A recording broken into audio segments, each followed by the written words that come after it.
ফালিয়াবুদু, তোরা ইবাদত কর। কার করবি? রব্ব হাযাল বাইত, এই যে কালো ঘরটা রয়েছে এই ঘরের মালিকের তোরা ইবাদত কর। এই ঘরের মালিককে যখন তোরা ডাকবি, এই ঘরের মালিকের নাম হচ্ছে আল্লাহ। হযরতে ওমর যখন হাজরে আসওয়াদে চুমা দিতে গেলেন তখন বলছেন, হাজরে আসওয়াদ রে, তোর কোনো মূল্য নাই, তোর কোনো দাম নাই, তুই একটা পাথর, তুই মানুষকে কিছুই করতে পারিস না। তবে আমার নবী চুমা দিয়েছেন বলে আমি চুমা দিছি। তেমনি কাবাতে সাজদা যখন আমরা হজ বা উমরাতে যাই, সাজদার সময় যদি একবার মনে হয় কাবারে তোকে সাজদা করলাম, তাহলে শিরক হয়ে যাবে, কবিরা গুনাহ হয়ে যাবে। কাবাকে সাজদা করি না, বরং কাবার মালিককে সাজদা করি। আল্লাহ ওটা ক্লিয়ার করে বলে দিয়েছেন, রব্ব হাযাল বাইত, এই ঘরের মালিকের পূজা করো।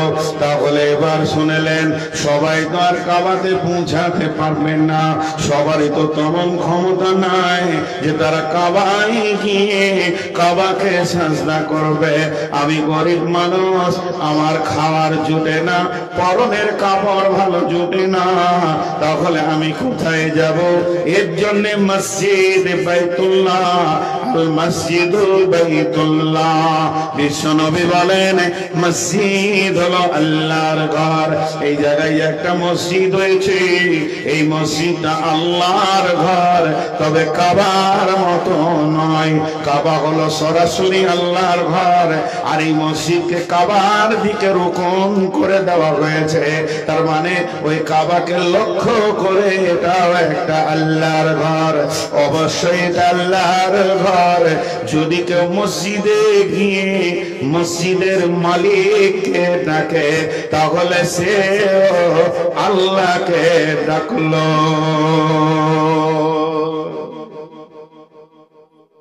মসজিদে গিয়ে আমি মসজিদের মালিককে ডাকবো, থরি মসজিদ আমার কিছু করে নিতে পারবে? জি, তবে ওই ঘরটাকে সম্মান করি কেন না? আল্লাহর ঘর, আল্লাহর ঘর। নোংরা লাগাবো না, পরিষ্কার করে রাখবো, সুন্দর করে সাজিয়ে রাখবো, আমার আল্লাহর ঘর। তো মসজিদ আল্লাহর ঘর, এর জন্য আমরা মসজিদকে বানাই। জি, এবং সেই মসজিদ হলো বহুত গুরুত্বপূর্ণ। আল্লাহ কি বলছেন? একজন দিল রড 50 লক্ষ টাকার, সিমেন্ট দিল একজন 50 লক্ষ টাকার, একজন ইট দিল 70 লক্ষ টাকার, একজন জায়গা দিল 2 কোটি টাকার। টোটাল মসজিদটা বানাতে গিয়ে 5 কোটি টাকা খরচা হয়ে গেল। গোটা ঝিগরহাটি লাট্টুপাড়া আর আপনার দেওতানার লোক মসজিদটাকে বানিয়ে নিল। যে সবাই যদি মনে করে এই মসজিদটা আমাদের ঘর, আমরা নিজের পয়সাতে বানিয়েছি, আপনি সব জিন্দেগির সম্পদ যদিও ঢেলে দেন, আল্লাহ ফয়সালা টেনে দিয়েছেন, ওয়া আন্নাল মাসাজিদা লিল্লাহি, মসজিদ হলো আল্লাহর জন্য, মসজিদ আল্লাহর ঘর। পৃথিবীর কোন মানুষ মসজিদের মালিকানা শর্ত আনতে পারবে না। যদি আমার জায়গাতেও মসজিদটা হয়ে যায়, রেজিস্ট্রেশন আমার নামে জায়গাটা আছে, এখন আমি দাবি করব মসজিদ আমার, আমার জায়গাতে আমার মসজিদ, এরকম দাবি করা যাবে না, আর দাবি করাটাও বৈধ হবে না। যখন মসজিদে নববী বানানো হয়, আল্লাহর নবী বললেন এই জায়গাটা আমি চয়েস করেছি, জায়গার মালিককে তোমরা দেখো। মদিনাতে পাতা লাগিয়ে দেখা গেল জায়গাটার মালিক 2 জন ইতিম। বিশ্ব নবী বললেন 2 জন বাচ্চাকে, বাবুরে তোমাদের জায়গায় আমি আখিরি পয়গম্বর আল্লাহর ঘর বানাতে চাইছি। তারা 2 জনেই বলে দিলেন, ইয়া রাসূলুল্লাহ, ওয়াকফ করে দিলাম, 1 টাকাও লাগবে হয় না। সঙ্গে সঙ্গে বিশ্বনবী বললেন কবুল করে নিলাম। তারপরও নবীজি কিছু টাকা তাদেরকে দিলেন। কেন বন্ধু? এর ভিতরে দুই রকম কথা লুকানো রয়েছে। তারা কয়েকটা কথা এর মধ্যে বিশ্বনবীকে বললেন অফ করে দিলাম, দান করে দিলাম। এরপরও কেন কিছু টাকা নবীজি দিলেন, কিছু অর্থ দিলেন কেন? তার কারণ কাফের মুশরিকরা বলবে আল্লাহর নবী কোন শক্তিশালীর জায়গাকে নেয়নি, বরং এতিমের জায়গায় মসজিদ বানিয়েছে। ভবিষ্যতে কেউ বলবে তারা কিছুই করতে পারেনি, জবরদখল করে বানিয়ে করেছে। এ কথা যেন বলতে না পারে। দ্বিতীয় নম্বর, এরাও ভবিষ্যতে যেন না বলে বুঝতে পারিনি দিয়েছিলাম ইমোশনাল হয়ে। তিন নম্বর, কোন মসজিদ যদি কেউ সম্পূর্ণ জায়গা অফ করে, রসুলের ওই সুন্নতটাই হচ্ছে সব থেকে ভালো, ওকে কিছু টাকা দিয়ে অফ রেজিস্ট্রেশন করে নেন, নচেত ভবিষ্যতে মসজিদে লড়াই হবে। অতএব আল্লাহ তাবারক ওয়া তাআলা বলছেন তোমরা যদি সর্বস্ব ঢেলে দাও তারপরে মসজিদ হবে আল্লাহর জন্য। ওয়া আন্না মাসাজিদা লিল্লাহি, মসজিদ হলো আল্লাহর জন্য। এরপরে তৃতীয় জায়গায় বলছেন মসজিদ তো যা হবে আল্লাহর জন্যই হবে, আর আল্লাহর জন্য যদি না হয় তাহলে দ্বিতীয় খোদা ওখানে ঢুকে যাবে। তার জন্য আল্লাহ বলে দিলেন ফালা তাদউ মা'আল্লাহি আহাদা, এখানে আল্লাহ ছাড়া অন্য কাউকে ডাকা যাবে না।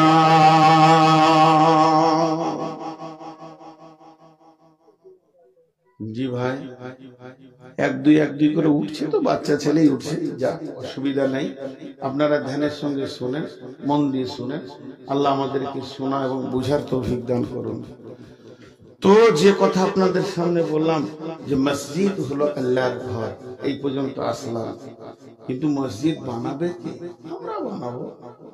এটা সত্য ঘটনা বলছি। আমাদের বর্ধমানে একটা গ্রামে মাজার আছে, পীরের বিশাল বড় মাজার। এক দেড় মাস হলো আবার পীরটা মরেছে। পীরটা মরেছে 1.5 মাস আগে। বলছে মরা বলা যাবে না, পর্দা নিয়েছে। কোন ভেজা? আমার সাথে সামনে একদিন খুব কথা 2-4টা হয়ে গেল, ঝগড়া হয়নি, কারণ ঘটনাটা শোনাই, মজার ঘটনা। আমার গ্রামের পাশাপাশি, গায়ের নামটা বলবো, 300-400 ঘরের বস্তি, একটা মসজিদ, পুরো মাজার কাটা, বিশাল মাজার, ঢোল তাবলা, ডুগি তাবলা। এরই ভিতরে আল্লাহ দিয়েছে 80 ঘর হেদায়েতে। হঠাৎ আল্লাহ যাকে হেদায়েত দেয়, ইন্নাকা লা তাহদি মান আহবাবতা ওয়ালাকিন্নাল্লাহ ইয়াহদি মান ইয়াশা। 80 ঘর আর ওই বেঈমানকে পীর বলে মানবে। তখন ওই মসজিদ থেকে গাঁওয়ালা 80 ঘরকে বের করে দিয়েছে। তখন এরা বলেছে তো মসজিদ যখন তোরাই লিলিতে লিগা, তা আমাদেরকে জায়গা দে। আমরা যখন তোদের সঙ্গে আকীদায় মিলছি না, তো জায়গা দিয়ে দে। তো জায়গা বললো ঠিক আছে, তোরা যখন পীর মানবি না অন্যদিকে যাবি, তো গায়ের ভিতরে ঈদগাহ আছে, ঈদগাহটা তোরা নিয়ে নেবে, আর মাঠে ঈদগাহ আলাদা হবে। এটা মানে সমঝোতার মধ্যেই হচ্ছে। এবার মসজিদ বানাবে, মসজিদ বানাবে, খুব টেনশন, কি করে বানাবো, ফাঁকা ঈদগাহ। তো আমাকে কয়েকবার দেখা করলো, বাইরে থেকে টাকা এনে দেয়নি। কিন্তু বাইরে কোথায় টাকা পাবো রে বাবা? আমি নিজেই মসজিদ করতে গিয়ে ঋণী আছি। তো বললো আমাদের গ্রামে একদিন আসে, তো ওনাদের গ্রাম গিয়ে আমার মাথায় কি বুদ্ধি চলে এলো, কথাটা বলে দিলাম। কি বললাম? আপনারা 80টা ঘর আছে? বলে হ্যাঁ। তা 80 জনের ঘর আছে তো না? ঘরের বাইরে কেউ গাছতলায় বাস করে? বলে ঘর আছে। 80টা ঘর আমি দেখবো ঘুরে, কেমন ঘর, সাইজ গুলো কেমন। বায়ানে বলছি, 1 ঘন্টা বায়ান করেছিলাম। তো 80টা লোকের 80টা ঘর, আর 80টা লোকের একটা ঘর। আপনারা এক একজন এক একটা ঘর বানিয়েছেন 35 লাখ 40 লাখ করে, আর একটা ঘর পারবেন না? বলছে মৌলানা সাহেব যথেষ্ট হয়ে গেছে, ছেড়ে দেন, আর কারো টাকা নিব না। একজন বলছে আমি 2 লাখ, একজন বলছে আমি 3 লাখ, একজন 5 লাখ, একজন 2 লাখ, একজন 50,000, একজন 60,000, হয়ে গেল 30-40 লক্ষ টাকার মসজিদ উদ্বোধন হয়ে গেছে। তো আল্লাহ বলছে মসজিদ তোরাই বানাবে। আমার ঘর তোরাই বানাবি। কে বানাবে? বানানে ওয়ালা কে? বিসমিল্লাহির রহমানির রহিম। ইন্নামা ইয়ামুরু মাসাজিদাল্লাহি মান আমানা বিল্লাহি ওয়াল ইয়াউমিল আখির ওয়া আকামাস সালাতা ওয়া আতাজ যাকাতা ওয়া লাম ইয়াখশা ইল্লাল্লাহ ফাআসা উলাইকা আন ইয়াকুনু মিনাল মুহতাদিন।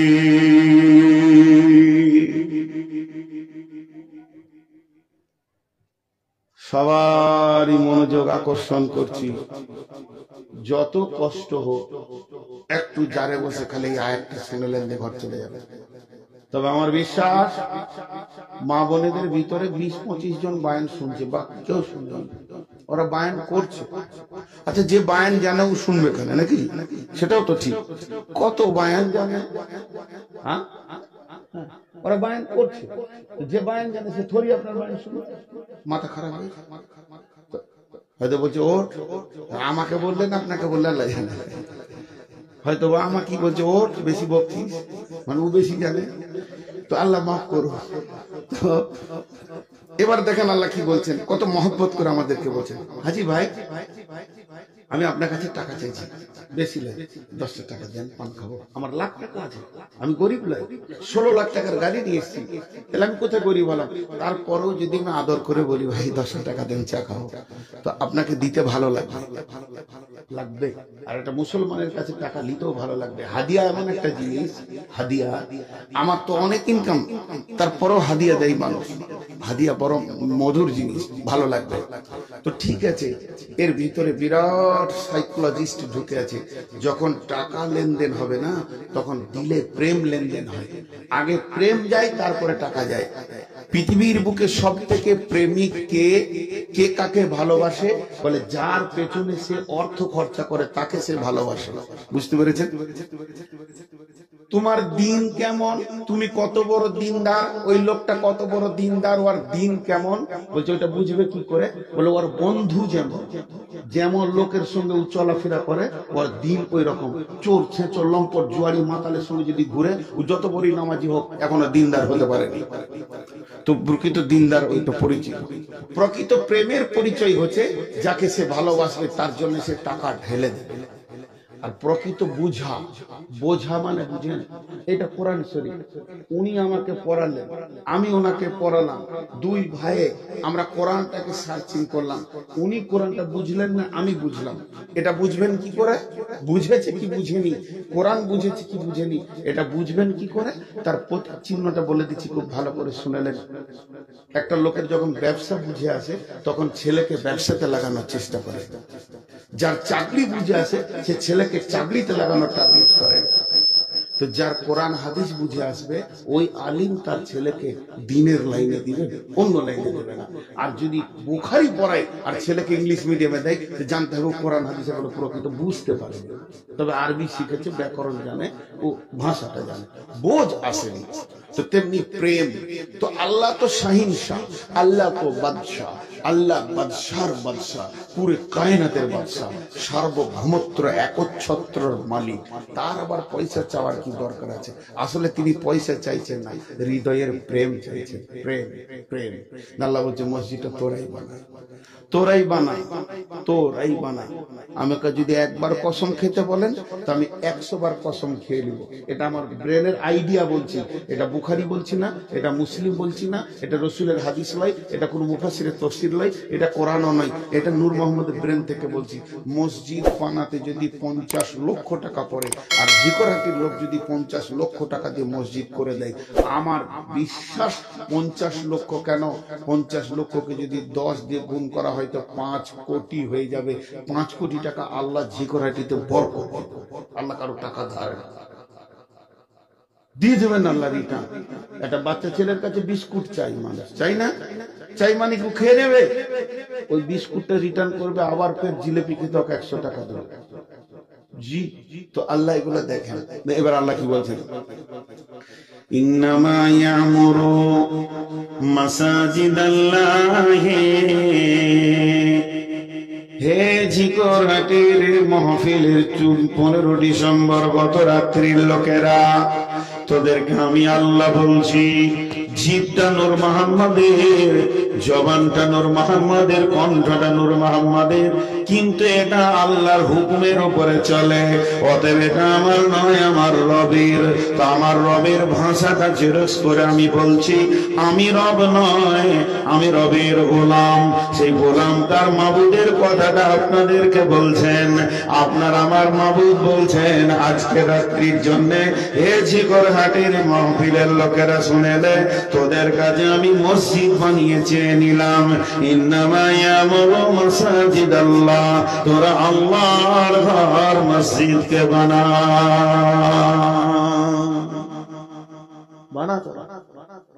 তামির দে, তামির দেওয়া। মসজিদ ভাঙলে গুনহানা নেই কি? কথা বলে না, মসজিদ ভাঙলে গুনহানা নেই কি? এতগুলো লোক তারপরে মুখ খুলে না, শীতে কি মুখ জমে গেছে নাকি? আচ্ছা, এখন যদি একটা খিস্তি করে দিই, নোংরা করে, মুখ খারাপ করে যদি কথা বলে দিই, এরকম চুপ থাকবেন? বসেন বসেন, তখন চোপার জোর বেড়ে যাবে শীতে। হ্যাঁ, আর যদি কেউ বলে দেয়, চাচা তোমার মানে টমেটোর ভুঁয়ে হাকিম ছড়া গরু ভরে গেছে, কব সামান্য লস সহ্য করবে না ও। আর এখন মুখ খুলছে না। জি, একবার বলেন, মসজিদ ভাঙলে গুনহানা নাকি? কে বললে? পুরাতন মসজিদ গো, ওকে ভেঙে নতুন করতে হবে, ভাঙলে গুনাহ হবে। কে বললে? তখন মসজিদ ভাঙলে নেই। তামির শব্দটা বোঝানোর জন্য বলছি। তামির মানে হচ্ছে মসজিদের দেখভাল করো, তাতে ভাঙতে হয়তো ভাঙো, জুড়তে হয়তো জুড়ো, যাতে মসজিদের ভালো হবে ওইটা করো।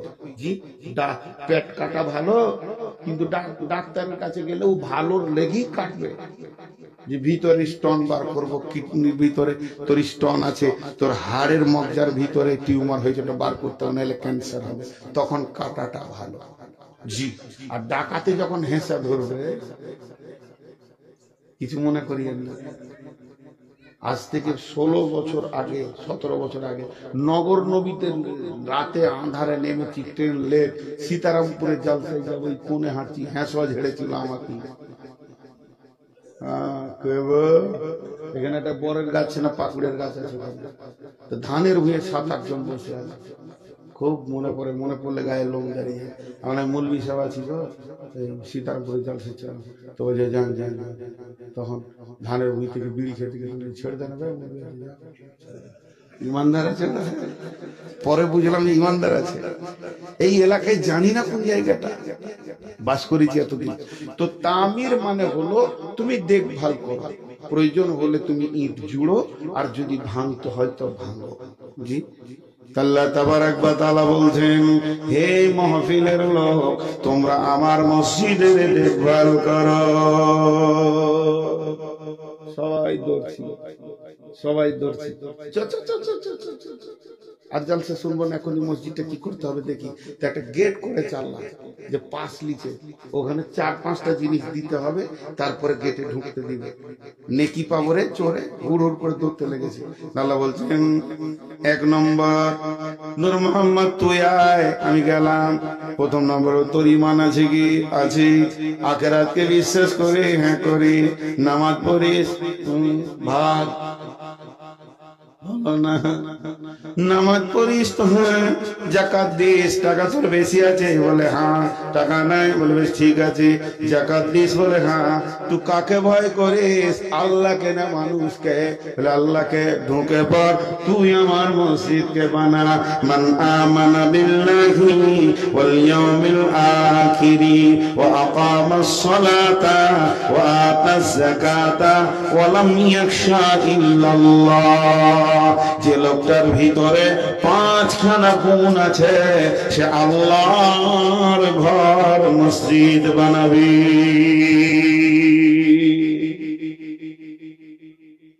5খানা যার গুণ আছে। 1ম নম্বরে আল্লাহর উপরে ঈমান আছে। হাজি ইমানের এখানে দুটো তর্জমা করা যাবে, আল্লাহর উপর তো বিশ্বাস থাকতেই হবে। পৃথিবীর যত আমল আছে, কোরআনের যত আমল আছে, হাদিসের ভিতরে যত আমল আছে, যে আমলের ভিতরে তিনটে জিনিস থাকবে না, ওই আমলটা আল্লাহর কাছে কবুল হবে না। যে আমলটা আপনি ছোট করেন চাই বড় করেন, নফল করেন চাই সুন্নত করেন, সুন্নত মুআক্কাদা চাই গায়র মুআক্কাদা, ওয়াজিব করেন চাই ফরজে আইন করেন চাই ফরজে কিফায়া করেন, কিন্তু প্রত্যেকটি আমলে তিনখানা জিনিস থাকতে হবে। যতক্ষণ পর্যন্ত আমলের ভিতরে তিনটে জিনিস না পাওয়া যাবে, ততক্ষণ পর্যন্ত আমল কবুল হবে না। এক নম্বর হলো ঈমান, প্রত্যেকটা আমলে ঈমান থাকতে হবে। দুই নম্বর হলো আল্লাহর হুকুম থাকতে হবে। আর তিন নম্বর হলো রাসূলের তরিকা থাকতে হবে, নবীজির আদর্শ থাকতে হবে, নচেত আমল কবুল হবে না। তাহলে মসজিদ বানাতে গেলে প্রথমেই আমাদেরকে ঈমানদার হতে হবে।